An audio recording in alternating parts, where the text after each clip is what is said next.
नमस्कार। आप देख रहे हैं हमारा यूट्यूब चैनल एक शाम टीवी पसमानदा की आवाज़ और मैं अब्दुल वाजिद चिश्ती निज़ामी। आज हम थोड़ा सा जो प्राकृतिक में उथल पुथल हो रही है, जैसे अभी हाल ही में रात बड़ी तेज़ भूकंप आया सुबह के वक्त। रात तो नहीं कह सकते क्योंकि सुबह का वक्त था करीब 5:30 बजे का आचार्य जी।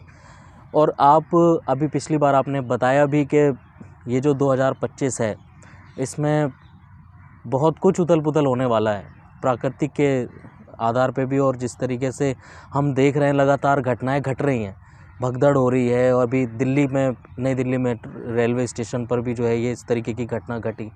तो इसको किस तरीके से आप देख रहे हैं, और जैसा आप लगातार बता रहे हैं कि आगे आने वाले मार्च की 23 तारीख को जो आपने बताया है, क्या होने जा रहा है?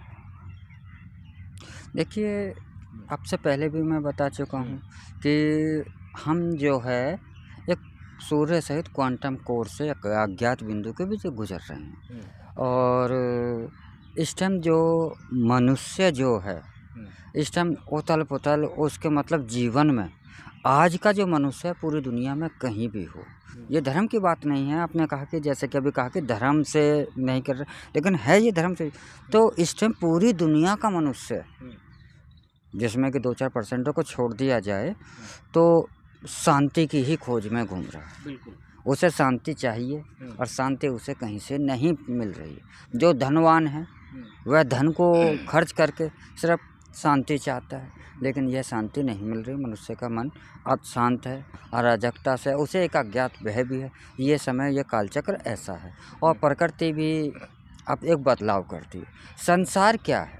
संसार का मतलब लोग गलत समझते हैं। संसार का मतलब ये है कि अब यहाँ अध्यात्म से ही लेकर आता हूँ कि ईश्वर जो है, भगवान ने ये संसार में हमारे को किसी न किसी विशेष कार्य के लिए भेजा है।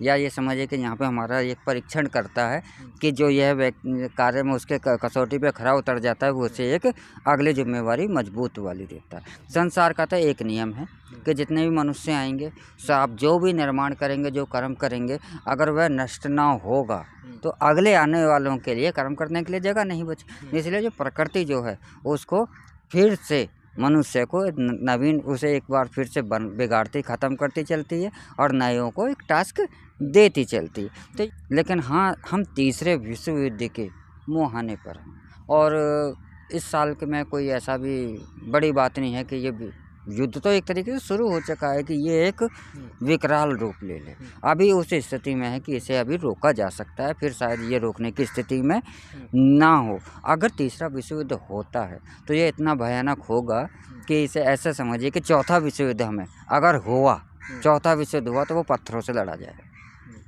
अगर हम भारत को दुनिया से कुछ समय के लिए अलग हटाकर रख दें, तब आप पूरी दुनिया को देखोगे तो हर जगह आपको युद्ध ही युद्ध दिखाई दे रहा है। युद्ध ही युद्ध दिखाई दे रहा है, कहीं पे ज़्यादा, कहीं पे बड़ा, कहीं पे कम। सिर्फ एक भारत ही एक ऐसी जगह है कि जहाँ पे अभी शांति है। लेकिन जब चारों तरफ आग लगती है तो आपका घर कितने समय तक सुरक्षित रहेगा? हाँ, ये कहा जा सकता है कि भारत जो है काफ़ी हद तक इस युद्ध में बहुत सुरक्षित रहेगा। और 2025 कुछ ना कुछ बड़ी उथल पुथल करके जाएगी। जैसा कि आपने अभी भी चर्चाओं का विषय कि भूकंप आ गया, या तो जनवरी में भी देखिए, दिसंबर में भी देखिए, फरवरी में भी देखिए, कहीं ना कहीं भूकंप जो है अक्सर परेशान लोगों को एक चिंता बढ़ा रहा है। और हादसे भी देख लीजिए, पूरी दुनिया में कहीं ना कहीं आपको हादसे भी हो रहे हैं। तो यह दुनिया जो है, हमारे जो प्रकृति जो है, इस टाइम कुछ ना कुछ बदलाव करना चाहती है। एक चीज़ आपको बहुत बड़ी बताता हूँ। आपसे पहले एक राजतंत्र था, यानी कि जो राजा बन गया वो सदा जीवन रहेगा, उसके बाद उसके पुत्र। पूरी दुनिया में यही सिस्टम था, वह पूरी दुनिया से वो सिस्टम अब समाप्त हो गया। लोकतंत्र आया, जनता की सरकार है। लेकिन जो प्रकृति है, ये किसी ने अभी लोग वहाँ तक नहीं विचार कर पाए। जो ये प्रकृति है अब इस लोकतंत्र को भी समाप्त कर रही है। अब आने वाला जो भविष्य होगा, पूरी दुनिया एक ही शासन के तहत रहेगी। मतलब किस तरह, थोड़ा सा खुल करके मतलब जैसे समझाइए कि ऐसे ऐसे समझिए कि भारत पहले 500 सियासतों में बटा हुआ था। अब एक भारत है, एक ही सियासत है पूरे भारत में। ऐसे अभी जो इसे अब इसे विश्व के परिप्रेक्ष्य में ले, अभी ये 200 देशों के तक में बटा हुआ है। फिर यह है कि एक ही शासन के अधीन हो जाएगा। मतलब ये है कि पूरी दुनिया में सिर्फ एक ही सत्ता रहेगी। होगा किस तरीके से? ये हाँ।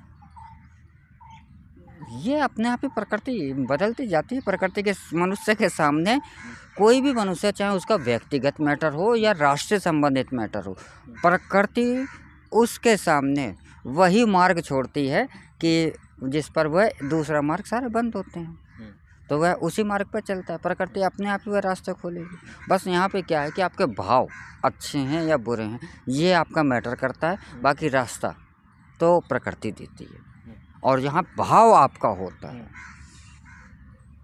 ये मुख्यतः। आचार्य जी, अभी जैसे अब ये क्योंकि लोगों के रिएक्शन आ रहे हैं अलग अलग तरीके के, जब ये जिन्होंने इसको महसूस किया भूकंप को, वो कह रहे हैं कि हमने आज तक अपने जीवन में इतना तगड़ा भूकंप जो है वो नहीं महसूस किया आज तक, क्योंकि सिर्फ ऐसा लग रहा था कि ज़मीन एक नीचे से निकल करके दूसरी जगह पर शिफ्ट हो रही है। देखिए, इसका कारण क्या है कि जो हमारा हिमालय का क्षेत्र है, ये दिल्ली तक ना एक तरीके से ये हिमालय का ही तलहटी मानी जाती है। आप चाहे भौगोलिक स्थिति में कुछ भी कह लें, ये तो अब हमने प्रदेश बनाए हैं, वरना ये हिमालय के तलहटी तक ही माना जाता है, राजस्थान कुछ हिस्सा तक। तो जो ये घटनाएं हो रही हैं, तो इस भूकंप में सबसे बड़ी बात तो यह है कि इसमें ध्वनि है और 4 रिएक्टर का है। तो ये भूकंप नहीं है, ये तो भूकंप आने से पहले ना जो एक, तो हमारे जो हिमालय के नीचे की जो प्लेट है ना, ये आपस में नहीं, हाँ, इनका एक प्रक्रिया चल रही है।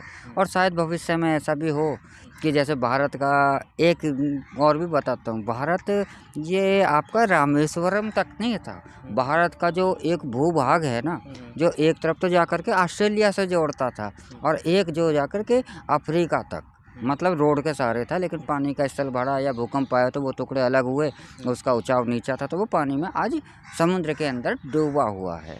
तो ऐसे ही जो इस टाइम जो प्लेट है, तो शायद ऐसा है कि आने वाले सैकड़ों सालों के बाद कुछ जैसे हमारा, जैसे कि कभी पूरी दुनिया जो थी ना, अलग अलग बीच में नहीं थी, पूरी दुनिया इकट्ठी थी, धरती पूरी एक ही साथ थी, लेकिन उसमें से टूटती गई, अलग अलग हो गए। जैसे कि महाद्वीप ऑस्ट्रेलिया बिल्कुल ही अलग जाके, तो ये सारे धरती के जुड़े हुए टुकड़े। तो शायद ऐसा है कि आने वाले समय में शायद धरती और का एक टुकड़ा और आपस में बटे। चलिए, अब एक चिंता का विषय और इसलिए भी हो जाता है क्योंकि इसका जो सेंटर बना, मतलब वो दिल्ली बताया जा रहा है। यहाँ अगर इस तरीके के भूकंप आते हैं तो कितना बड़ा नुकसान हो सकता है? देखिए, दिल्ली का जो सेंट्रल एरिया छोड़ दिया जाए, तो जो बाकी के हैं, तो उनमें क्या है, एक तो आबादी का घनत्व तो बहुत ज़्यादा है, घिची घिची आबादी है। और जो मकानों का शुरू से ही है कि दिल्ली तो एक भूकंप खतरनाक उसमें जोन में है ही है। और जबकि जमुना से पार वाला हिस्सा ज़्यादा सेंसिटिव माना जाता है, क्योंकि वो सारा रेत का है। और इसका इस साइड का जो हिस्सा है, ये थोड़ा सा पहाड़ियों के क्षेत्र का, तो अरावली की पहाड़ियाँ हैं, तो ये थोड़ा सा पथरीला है, तो मजबूत है। और दूसरा जो बिल्डिंगें जो खड़ी करी जा रही हैं ना, ये छोटे छोटे मकान बहुत बड़ी संख्या में और बहुत ऊंचाई में, और इसमें जनसंख्या बहुत ज़्यादा हो गई, तो कभी ऐसी ट्रेजेडी होती है तो नुकसान का आकलन करना संभव नहीं है कि ज़्यादा भी हो सकता है और कम भी हो सकता है। लेकिन अगर कभी अच्छे स्केल पर भूकंप आया, अगर 6 या 7 स्केल पे, ये तो 4 स्केल का है, 4 स्केल तक या खतरनाक नहीं माना जाता, कि थोड़ा सा हाँ डर तो पैदा कर देता है। लेकिन 6 या 7 स्केल का जब भूकंप आता है, तो वो बहुत ही एक तबाही लेके आता है। और जब ऐसे घनत्व वाले क्षेत्र में, क्योंकि अब दिल्ली की बात ना करें, दिल्ली के आसपास भी जो एनसीआर क्षेत्र है, इसमें भी घनत्व बहुत ज़्यादा बढ़ गया। अगर इस स्थान में भूकंप आता है तो बहुत ज़्यादा तबाही, नुकसान होने की संभावना है। और दूसरा ये भी कहें कि ये जो है सेंसिटिव जोन में है, कि यहाँ पे हम ये कहें कि ये भूकंप से सुरक्षित है, ये स्थान तो ऐसा नहीं कहा जा सकता। देखिए, क्योंकि ये प्राकृतिक आपदा इसको कहा जाएगा, प्रकृति का एक नियम है, या जो भी उसकी प्रक्रिया है, भूकंप आना, तूफान आना, बारिश होना, है ना, और बादल फटना, एक तरीके से बाढ़ों का जो आना है, ये सब प्राकृतिक के ज़रिए है, प्राकृतिक चीज़ें हैं ये सारी। जब प्राकृतिक बदलाव चाहती है या करती है ना, कुदरत जब अपने आप को बदलती है या कुछ बदलना चाहती है, और इसका प्रभाव जो है मनुष्य जाति पर पड़ता ही है, लोगों पर, जीव जंतुओं पर, सभी पर इसका प्रभाव पड़ता है, चाहे वो जंगलों में रह रहे हैं या समुद्र के अंदर हैं या, है ना, हर प्राणी पर जो है इसका प्रभाव पड़ता ही पड़ता है। मनुष्य पर ज़्यादा, क्योंकि वो इसको ज़्यादा महसूस करता है। तो क्या इसके बचाव के कोई उपाय हैं? अगर कुछ ऐसा होता है, जैसे अभी आप लगातार, आपने तो चिंता में डाल दिया, क्योंकि कुछ लोगों के रिएक्शन भी आए, लोगों ने पूछा भी, बताया भी कि भाई किस आधार पे, जो आपने कहा कि ये आने वाले महीने में, क्योंकि मार्च में आपने कहा है कि ऐसा कुछ हो सकता है, ये नहीं है कहा ना? मैंने कि मार्च हाँ, में होगा, मैंने ये कहा है हाँ, कि तो जब ऐसी स्थितियां बन रही हैं, ऐसे है ना? संयोग बनते हैं तो उसका मतलब, इसको तो कुछ रोकथाम है इसकी, कोई उपाय है इसका? देखिए, क्योंकि इसलिए लगातार हम देख रहे हैं और लगातार घटनाएं घट रही हैं, देश के अंदर भी और देश के बाहर भी। हाँ, पूरी दुनिया में आप देखेंगे, चाहे अमेरिका हो या कहीं भी हो, इससे आप सुरक्षित अपने आप को नहीं कह सकते, पूरे विश्व में ऐसी हैं। और ऐसा देखिए, आधार तो एक ज्योतिष गणना है कि मनुष्य का सबसे पहले मनुष्य ने जानकारी किससे ली थी? ज्योतिष की ही जानकारी ली थी, क्योंकि जब सूरज निकलता था तो वो अंधकार से मुक्ति पा रहा है, तो वह उसी गोले को देखेगा, ये सूरज है तो इससे आग मिल रही, तो उसने सबसे पहले इसी की गणना करी। तो उसके बाद ज्ञान विज्ञान बढ़ता गया, हमारा विशेष ज्ञान, विज्ञान का मतलब होता है, ज्ञान तो है ही है, लेकिन उसका विशेष ज्ञान, यानी कि आप किसी चिकित्सा में तो वो चिकित्सा विज्ञान हो गया, तो वो विशेष ज्ञान है ना। तो ज्योतिष में जैसे विशेष ज्ञान है, तो उसके पास अपना अध्ययन होता है कि इन ग्रहों का जो असर होता है या ऐसी स्थिति में आते हैं, तो ऐसी स्थिति में अवश्य ही उथल पुथल होती है। और देखिए, सबसे बड़ा प्रमाण तो यह है कि जब भी ऐसी स्थितियां आई हैं, तो पूरी दुनिया में एक विशेष उथल पुथल हुई है, हम इस बात से भी इनकार नहीं कर सकते। दूसरा, अब प्रकृति को हमने इस बात का भी स्टडी करा है, जो विज्ञान से संबंधित है, इतिहास से जो इनका ज़्यादा जानकारी है, तो वो अवश्य समझ जाएंगे इस बात को कि प्रकृति जो है हर 25 हज़ार साल बाद और 5 हज़ार साल बाद कुछ न कुछ उलटफेर अवश्य करती है। तो 2025 हो या 2026 तक हम ये नहीं कह सकते कि हम ये है या अगले 2-4 सालों तक कि हम एक इस खतरे से या जो संकट हम पे मंडरा रहा है, चाहे प्राकृतिक आपदाओं का हो या मानवकृत आपदाओं का हो, ये अभी हम पर अभी 2-4 साल तक बरकरार रहेगा। और प्राकृतिक आपदाओं में जैसे कि किसी का वायरस है, कोई बीमारी का भी प्रकोप आ सकता है, भूकंप भी हो सकता है, या मानवों में, मनुष्यों में एक बम का युद्ध भी हो सकता है। युद्ध भी एक विनाश का प्रतीक है, क्योंकि आज पूरी दुनिया में हथियारों की होड़ चल रही है। आज जो दुनिया है ये एक हथियारों में ही ज़्यादा इंटरेस्ट ले रही है। और इस ऐसा सवाल यहाँ पे ये है कि ऐसा प्रकृति बदलाव करती क्यों है, ये क्वेश्चन आपको पूछना चाहिए। आप बता दीजिए, सवाल भी आपसे एक आपका बात है और बताइए। जवाब भी आप भी कर दीजिए। जवाब यह है, आपसे ही पूछता हूँ कि अगर आप किसी चीज़ से, आपके सिस्टम के अनुसार कोई कार्य सिस्टम से नहीं हो रहा है, तो आप क्या करोगे? बदलोगे। अगर आपने के पास अगर ऑफिस है, कार्यालय है, तो आपके कार्यालय में कर्मचारी सही नहीं चल रहे हैं या कोई सिस्टम ख़राब चल रहा है, तो आप उसे बदलोगे। ऐसे ही प्रकृति का मनुष्य की सबसे बड़ी जो है, एक बात ध्यान रखिए कि प्रकृति को एक मनुष्य के सिवा, इस आदमी के सिवा दूसरा प्रकृति कोई भी जीव ऐसा नहीं है जो कि प्रकृति के साथ छेड़छाड़ करता हो। मानव ही इसमें उथल पुथल करता है, क्योंकि मानव को दूसरी शक्ति प्राप्त है। अगर मनुष्य ना हो इस धरती पे, तो प्रकृति का कभी स्वरूप नहीं बदलेगा। ये भूकंप या जो भी चीज़ है, हम उसे नहीं करेंगे, क्योंकि प्रकृति ने हर चीज़ का हर जगह नाप तोल के हिसाब से रखा हुआ है। जैसे कि प्रकृति ज़मीन में से हम तेल, पेट्रोल या ऐसी भी बहुत सारी चीज़ों का हम खोदन कर रहे हैं, दोहन कर रहे हैं, तो उससे भी तो एक स्पेस का विकास हो रहा है। तो जब हमारा जो भाव होता है, हमारा भाव जो है ईश्वर के प्रति अब नहीं रहा है। हमारा भाव मनुष्य का, ज़्यादातर मनुष्य का, पर्सनल व्यक्ति नहीं कर रहा। 100 में से आज की डेट में 95% लोग, उनमें से 95-96% लोगों की एक कैटेगरी है, वो धर्म से चाहे कोई से भी हो, XYZ कोई सा भी धर्म हो उनका, उनकी एक ही मोटी मोटी सोच है कि या तो वो ये कहेंगे कि मैं ईश्वर को नहीं मानता, या ये है कि मुझे सिद्ध करके दिखाओ, या ईश्वर ऐसे नहीं है, ऐसे उनकी पर्सनल विचारधाराएं। यानी कि जो मनुष्य की जो सोच हो गई है, वह धर्म का कार्य जो है वह ईश्वर के लिए नहीं कर रहा है, वह समाज में मनुष्य को दिखाने के लिए, मनुष्य की वाहवाही लेने के लिए, या मनुष्य पर एक दूसरे पर, तो वह तो उसका पर्सनल अपने लिए हो रहा है। तो जो आपके अंदर से जो भी है, सबसे तेज़ गति, आज हम विज्ञान के उस पर कहें तो विज्ञान कहेगा जी प्रकाश की तेज से तेज़ गति नहीं है, क्योंकि उसमें प्रकाश से तेज़ गति का उसके पास अभी वह ना तो उसके पास माप है और ना उसके पास कोई ऐसा साधन है कि इससे तेज़ गतियों को वह पहचान सके। जैसे कि उदाहरण देता हूँ, भूकंप आएगा तो कुत्ता आपको 5-10 मिनट पहले उसे आ जाता है, क्योंकि जब भूकंप कोई भी चीज़ होती है तो रिएक्शन होगा, या टूटेगी या जुड़ेगी, तो उसमें कंपन होता है, उससे ध्वनियाँ भी निकलती हैं, कोई चीज़ हिल रही है तो उसकी आवाज़ भी होगी। तो कुत्ता उस कंपन को मनुष्य से बहुत पहले उन ध्वनियों को सुनने की उसके पास क्षमता है, अब मनुष्य के पास नहीं है। तो मनुष्य का संपूर्ण ऐसे ही विज्ञान के बारे में कह सकते, विज्ञान के पास अभी वो क्षमता नहीं है और जीवों के पास है। तो अब भाव जो चलता, प्रकाश की गति से तेज मन की गति, मन के तेज की गति से ज़्यादा होती है भाव की गति। भाव इतनी तेज गति से चलता है कि आप ना, कोई भी व्यक्ति है चाहे वो कितना भी दूर हो, दूर से दूर हो, वह आप जब भाव की गति से चलोगे तो वह आपके सामने ही दिखाई देगा। यानी कि वह है तो दूर, लेकिन गति की इतनी तेज़ चल रही है कि वह आपको सामने ही प्रत्यक्ष से दिखाई देता है। जैसे कि आप मोबाइल पर लाइव देख रहे हैं, तो वो नेट की गति इतनी तेज़ है, वो लाइव कैसे चल रहा है, वो नेट की गति इतनी तेज़ है और इंस्ट्रूमेंटों की गति इतनी तेज़ है कि वो क्रिया देख रहे हैं। जैसे कि आप हमारी वीडियो है, वीडियो में तो लेकिन हमारे नेट की गति और आँखों की जो गति है इतनी तेज़ है कि हम उसे लाइव चलते हुए क्रिया करते देख रहे हैं। इसी प्रकार से भाव, अब जब ये भाव जो है ईश्वर तक किस रूप में जा रहा है, ईश्वर को तो ये, ईश्वर के पास तो उसे धर्म के रूप में तो नहीं जा रहा, तो यह वहाँ पे एक प्रकृति को इंगित करता है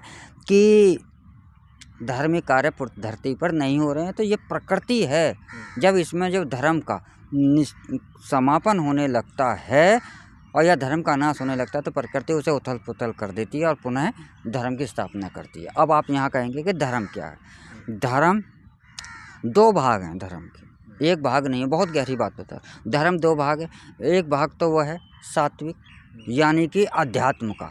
अध्यात्म में आपके पास सनातन एक अध्यात्म का भाग है, ये 75% है।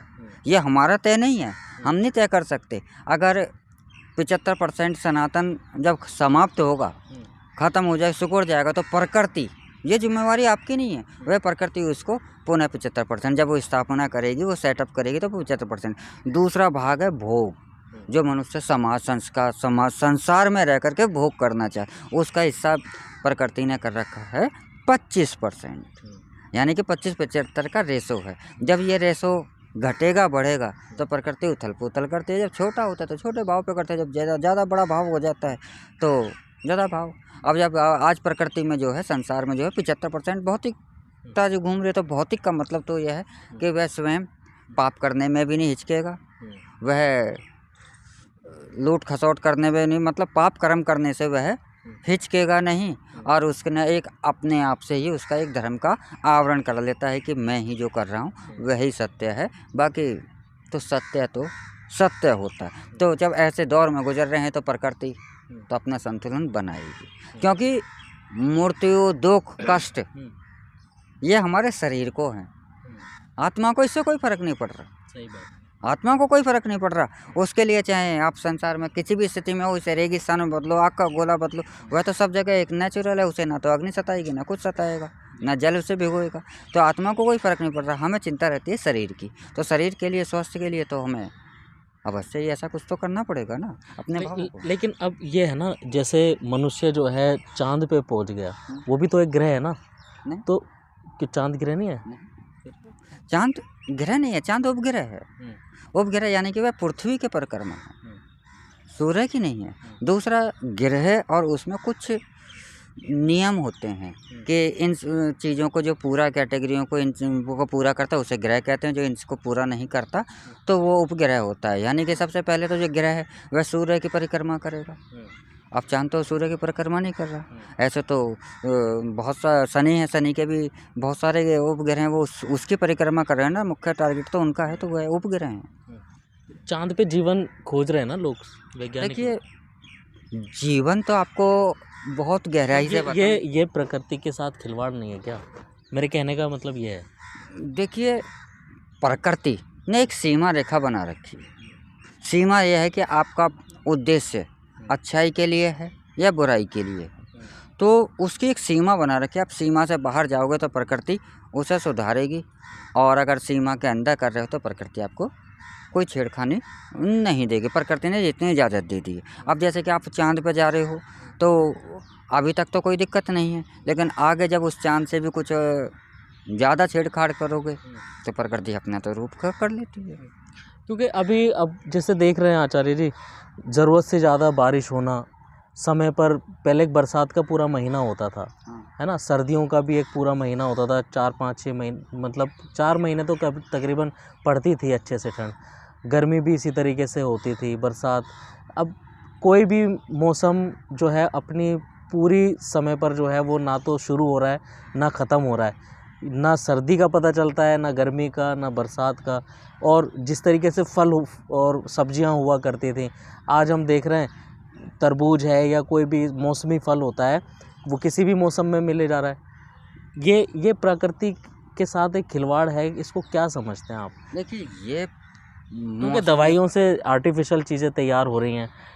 गर्मी का फल माना जाता था तरबूज को, जो है गर्मियों में ही जो है दिखता था तरबूज, आज तरबूज 12 महीने जो है वो मिल रहा है। देखिए, इसका सबसे पहले तो आपका एक बात का जवाब देता हूँ कि आपके जो टीवी के दर्शक हैं अधिकतर मुस्लिम ज़्यादा हैं। सभी हैं। हाँ, ज़्यादा हैं, मैंने कहा थोड़ा सा उनकी कम्युनिटी ज़्यादा है, तो जो वह आपसे प्रमाण मांग रहे होंगे, उनका मैं प्रमाण देता हूँ कि कुरान में भी एक ना कहीं एक बात का जिक्र करा है कि जब अरब के अंदर हरियाली उत्पन्न होने लगे तो समझिए कि प्रकृति में विनाश का समय हो रहा है। तो पिछले साल तो अरब में बारिश हुई है, क्या संभव थी?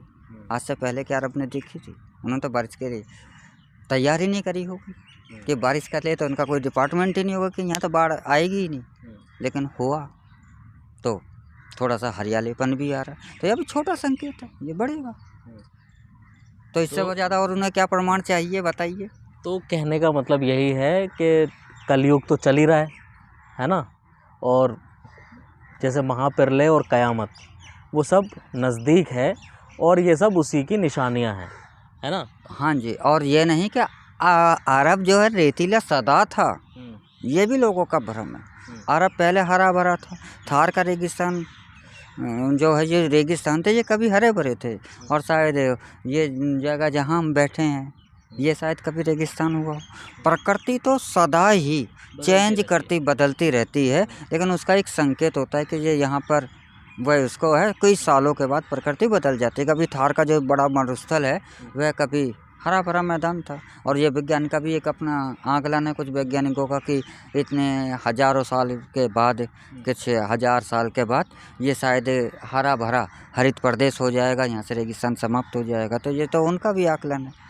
आज तो हमारे विज्ञान को वह भी ये देख रहे हैं कि मनुष्य को एक ऐसी डीप नींद में सुला दिया जाए जिसे हम समाधि की अवस्था कहते हैं। जैसे हमारे ऋषि मुनि आज वो इस पर रिसर्च कर रहे हैं, लेकिन वो समाधि लगा लिया करते। समाधि का मतलब होता है कि मनुष्य को सुला दिया जाए, किसी यान में छोड़ दिया जाए, तो वो 1000 साल बाद, 2000, 5000 साल बाद जाएगा। तो जब वह उस अवस्था से जागे तो जैसा आज सोते वक्त उस स्थिति में था, जागृत अवस्था में वो उसी स्थिति में होगा, तो वो उसकी आयु इतनी लंबी हो जाती है। तो उस पर भी रिसर्च कर रहा है विज्ञान। तो हमारे सनातन के अंदर तो इन चीज़ों का रिसर्च पहले ही भरा हुआ है। इसे हम समाधि कहते हैं। पहले लोग हज़ारों साल तक सब समाधि लगा। समाधि का मतलब ही यही होता है कि आप एक ऐसी स्थिति में आ जाना जिससे कि आपको प्रकृति से, अब आप कहोगे खाइएगा पिएगा, आपको जो भोजन मिल रहा है वो कहाँ से मिल रहा है? 5 तत्वों से ही तो मिल रहा है। कुछ भी खाइए आप, मांसाहारियों शाकाहारियों ये अलग विषय है, लेकिन उनमें यही 5 तत्व तो हैं। तो प्रकृति उन अपने प्राकृतिक रूप से तत्वों को दे देती है। शरीर को आवश्यकता है उन तत्वों की, तो और किसी चीज़ की नहीं। जो भी विटामिन है वो है, इनका बेस तो तत्व ही है। बिल्कुल। तो ये 5 तत्वों से प्रकृति हवा के जरिए भी दे देती है। खाने की आवश्यकता नहीं होती। क्या जल, वायु में जल नहीं है? जल तो है ना। जब तो आपको ठंडी हवा की एहसास होता है। अगर जल नहीं होगा तो ठंड होगी। अगर आग ही पूरी रूप से होगी तो आप भस्म जला देगी। तो जल और अग्नि दोनों है। पृथ्वी के तत्व में धूल भी है, तो वो पर वायु के जरिए से आपके शरीर में पूरा परिवर्तन कर देती है। बिल्कुल। 5 तत्वों से जो है बना है इंसान का शरीर जो है, और सारी शक्ति जो है वो इसी के अंदर है। क्योंकि ये ज़िक्र हम जब आध्यात्मिकता का जब हम ज़िक्र करते हैं या उस पे चर्चा करते हैं, तो उसमें बहुत सारी बातें हमारी ऐसी हों, लेकिन आज आचार्य जी हमने जो बात करी है अपने दर्शकों को बताते चलें, क्योंकि जो घटनाएं घट रही हैं, खासकर आज हमने उस विषय पर जो है चर्चा करने की कोशिश करी है। और आपको ये चर्चा कैसी लगी है हमारी? क्या कुछ इसमें कुछ सीखने के लिए मिला है आपको, या कोई ऐसी जानकारी? आप क्या राय रखते हैं, हमें कमेंट करके ज़रूर बताइए। एक शाम टीवी के लिए मैं अब्दुल वाजिद चिश्ती निज़ामी।